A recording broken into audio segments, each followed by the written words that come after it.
abonne-toi et partage. Okay. Voilà, c'est les Gingers. Si je meurs, voilà mon lit, voilà mon cercueil. On me prend, on me met dedans. Hein? Dans cette chambre, un cercueil partage le quotidien de son propriétaire. Depuis 3 ans, Vondojan vit reclus. Il a dû acheter son cercueil, choisi ses vêtements et fait construire sa tombe. J'ai commencé avec le souffrant au bas âge. Mais jusqu'à la vieillesse... Seigneur Jésus, attendez un peu. Aujourd'hui, ceux qui le connaissent disent avoir découvert un homme profondément meurtri. J'arrive, je trouve le cercueil devant la porte ici. Je dis, mais c'est quoi?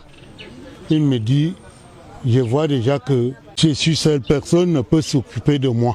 Moi, j'ai connu en lui un homme généreux, affable. Nous n'étions pas dans la famille intérieure, mais de dehors, toute la ville de Balasek, il a été un homme bon, un grand homme. Malgré son retrait du monde, une poignée de personnes refusent de le laisser seul. Je lui garde très bien, je prépare et mange, je le prends comme mon propre papa. Sa famille lui est rejetée. Il a beaucoup de gens, les galants, les ministres, les prêtres, tout le monde dans sa famille, mais il souffre. Parce que je souffre chaud. J'attends seulement là. Là-bas.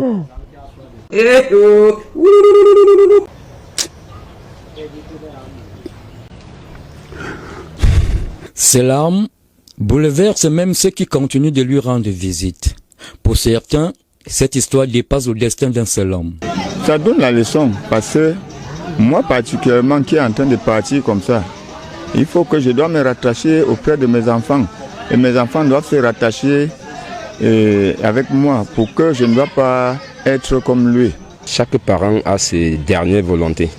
Voilà, ce sont peut-être ses dernières volontés, mais je pense quand même que une fois qu'il est parti, on va essayer de respecter. Mais qu'il nous permet de faire son deuil comme on peut faire le deuil d'un patriarche. Et qu'il arrête qu'il soit enterré le même jour. Le cercueil est toujours là, au pied de son lit. Mais derrière ce bois soigneusement conservé, c'est surtout le cri silencieux d'un père de 90 ans qui continue d'attendre son dernier jour. C'est vraiment très mal. Mais Youyou, n'ayons pas peur de mourir. Quoi? N'ayons pas peur de la mort. Et pourquoi? Parce que nous allons tous partir un jour. Comment ça? Voilà un papa qui nous donne une leçon. Il nous a donné une leçon de vie. Il dit que prépare ton départ avant que tu ne partes. Quoi? Prépare ton départ avant que tu ne partes. Pourquoi? Parce que les gens qui sont pauvres comme nous comme ça là, si nous on meurt là, on va seulement nous jeter dans un trou. Ah bon? Ah bon? Ah oui. Est-ce que ce qu'on entend là est vrai? Ça ne me regarde pas. Ok.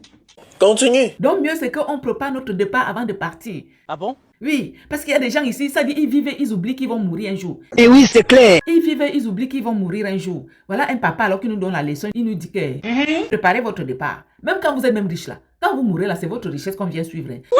C'est votre richesse qu'on vient suivre. On ne voit même pas si on doit t'enterrer bien, si on doit même t'acheter un cercueil zengue, si on doit t'acheter un cercueil, je ne sais pas quoi. Mais c'est ton argent qu'on profite avec.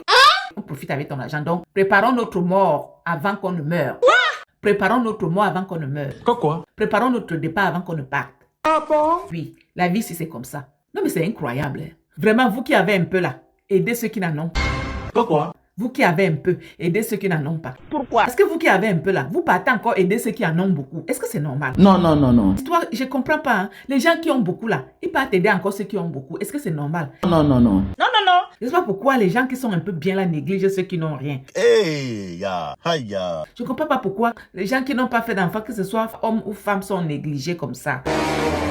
Je ne sais pas pourquoi la famille néglige les gens comme ça. Vraiment, c'est une honte pour nous. Non, mais ça, c'est quelle histoire, ça? C'est incroyable. Avançons. Keita. Il faut debout.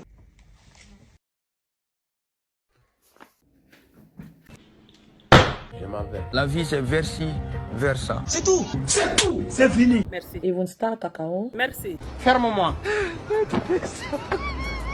On a fait son fermement. C'est tout pour aujourd'hui. Merci beaucoup.